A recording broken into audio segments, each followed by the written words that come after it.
వి gold trusted gold buyers తాకట్టులో ఉన్న బంగారాన్ని విడిపించి ఈ రోజు ఉన్న మార్కెట్ ధరకే కొనబడును.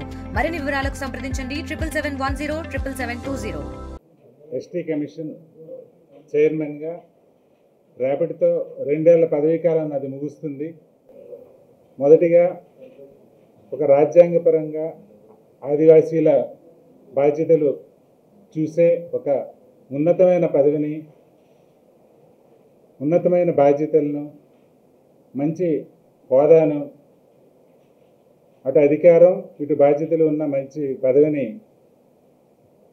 దానికి నేను న్యాయం చేకూర్చగలనని నమ్మి నన్ను నియమించిన నాటి ముఖ్యమంత్రి శ్రీ జగన్మోహన్ రెడ్డి గారికి నా మనస్ఫూర్తిక ధన్యవాదాలు తెలియజేస్తున్నాను.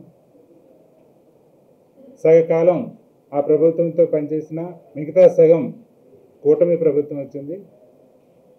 ఈ ప్రభుత్వం వచ్చినా ఎలాంటి ఇబ్బందులు లేకుండా కమిషన్ ముందు ఏ రకంగా సాఫీగా పనిచేసిందో అదే రకంగా సాఫీగా పనిచేసుకునేలాగా, అప్పుడు సిఫార్సులకి ఎంత మన్నన దక్కిందో తర్వాత కూడా అదే మన్నన దక్కేలాగా పూర్తి సహాయ సహకారాలు అందించిన కూటమి ప్రభుత్వానికి, ముఖ్యమంత్రి శ్రీ నారా చంద్రబాబు నాయుడు గారికి నా మనస్ఫూర్తిక ధన్యవాదాలు తెలియజేస్తున్నాను. ఇదే సందర్భంలో కమిషన్ని అందరికీ పరిచయం చేసి గిరిజన కష్ట నష్టాలని మా దృష్టి తీసుకురావడమే కాకుండా ఒక వారధిగా పనిచేసిన మీడియా మిత్రులకి, గిరిజన సంఘాలకు, ప్రతి ఒక్కరికి నా మనస్ఫూర్తిక ధన్యవాదాలు తెలియజేస్తున్నాను. ఈ పదవిని తీసుకునేటప్పుడు అర్థమైంది ఏంటంటే, దీనికి భుజాల మీద బాధ్యత ఎంత ఉందో చేతిలో అంత అధికారం ఉంది. ఈ అధికారాన్ని ఉపయోగించి ఆదివాసీల్ని హక్కుల్ని కాపాడాలి. అదేవిధంగా వారి సంక్షేమానికి బాధ్యత వహిస్తూ పూర్తి స్థాయిలో విధానాల రూపకల్పనలో అయితేనేమి, వాళ్ళ సమస్యల పరిష్కారంలో అయితేనేమి నా వంతు కృషి చేయాలని ఈ బాధ్యతని పవిత్ర బాధ్యతగా గుర్తించాను. ఆ రోజు నుండి ఈ రోజు వరకు ఒకే టార్గెట్గా పనిచేసాం. ఏంటంటే ఎస్టీ కమిషన్ అన్న ఒక ప్లాట్ఫామ్ ఆదివాసీల కోసం ఉంది కాబట్టి ప్రతి ఆదివాసీకి ఇది పరిచయం కావాలి, అలాగే ఇచ్చేలాగా ఒక చేరువ కావాలి. అదే సమయంలో వాళ్ళు ఏదైనా గ్రీవెన్స్ చెప్పుకోవాల్సి వస్తే కాంప్లికేటెడ్ ప్రొసీజర్స్ కాకుండా సింపుల్గా చెప్పగలగాలి, సింపుల్గా అందుబాటులోకి రాగలగాలి. అలా అయినప్పుడే సక్రమైన పనితీరు కనబరచడం అవుతుందన్న ఉద్దేశంతో పనిచేయడం జరిగింది. అందులో భాగంగానే విస్తృతంగా క్షేత్రస్థాయి పర్యటనలు చేయడంతో పాటు హిల్ టాప్ విలేజ్ నుండి హై లెర్నింగ్ సెంటర్ వరకు విస్తృత పర్యటనలు చేశాం.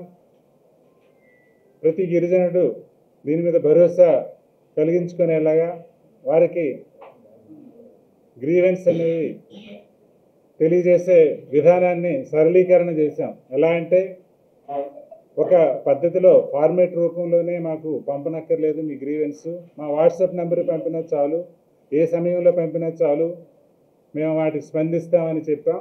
అదే కాకుండా ఆ కమ్యూనికేషన్ అంతటితో ఆగిపోకుండా అధికారులకి మేము ఏదైతే ఆదేశించామో అదే విషయాన్ని ఆ విక్టిమ్కి కూడా తెలియజేయడం, ఆ ఫిర్యాదుదారికి కూడా తెలియజేయడం, అది ఎంతవరకు వచ్చిందని ఎప్పటికప్పుడు మానిటర్ చేయడం, ఇలాంటి పద్ధతులను ప్రవేశపెట్టాం. వీటి వల్ల మంచి ఫలితాలు వచ్చాయి. ఒకప్పుడు 100ల్లో వచ్చిన పిటిషన్స్ ఇప్పుడు వేలల్లో వస్తున్నాయి. అదేవిధంగా పరిష్కారం కూడా బాగానే అవుతున్నాయి. చాలా మటుకు యంత్రాంగం జిల్లా స్థాయిలో, రాష్ట్ర స్థాయిలో మంచి రెస్పాన్స్ చూపించి వీలైనంత పరిష్కారం చేస్తున్నాయి. అదేవిధంగా దీర్ఘకాలిక సమస్యల పట్ల కూడా మేము మా వంతు కృషి చేయడంతో వాటికి ఎంతో కొంత కదలిక వచ్చి కొంచెం ముందుకెళ్ళే పరిస్థితులు వచ్చింది. ఈ రకంగా ఒక పాజిటివ్ ట్రాన్స్ఫార్మేషన్ దిశగా మేము ప్రయత్నించాం. ఇందులో భాగంగా 2 సార్లు గవర్నర్ గారికి కూడా నివేదిక అందజేయడం జరిగింది. 2 సంవత్సరాలు 2 వార్షిక నివేదికలు. ఆ నివేదికలో గత సంవత్సరం పొందుపరిచిన నివేదికల్లో సిఫార్సుల్ని చాలా మటుకు ప్రభుత్వం కూడా స్వీకరించి వాటిని అమల్లోకి తీసుకొచ్చింది. ఇది మాకు చాలా సంతోషం. తెలుగులో ఫాస్టెస్ట్ న్యూస్ యాప్ ఇప్పుడు కొత్త అవతారంలో 5 సెకండ్లోనే పూర్తి వార్తా సమాచారం మీ చేతిలో. సోషల్ మీడియా ట్రెండ్స్ మీ కళ్ళ ముందుకే live TV and voice search ఆప్షన్స్తో ఇప్పుడే డౌన్లోడ్ చేయండి. యాప్ లింక్ డిస్క్రిప్షన్లో ఉంది.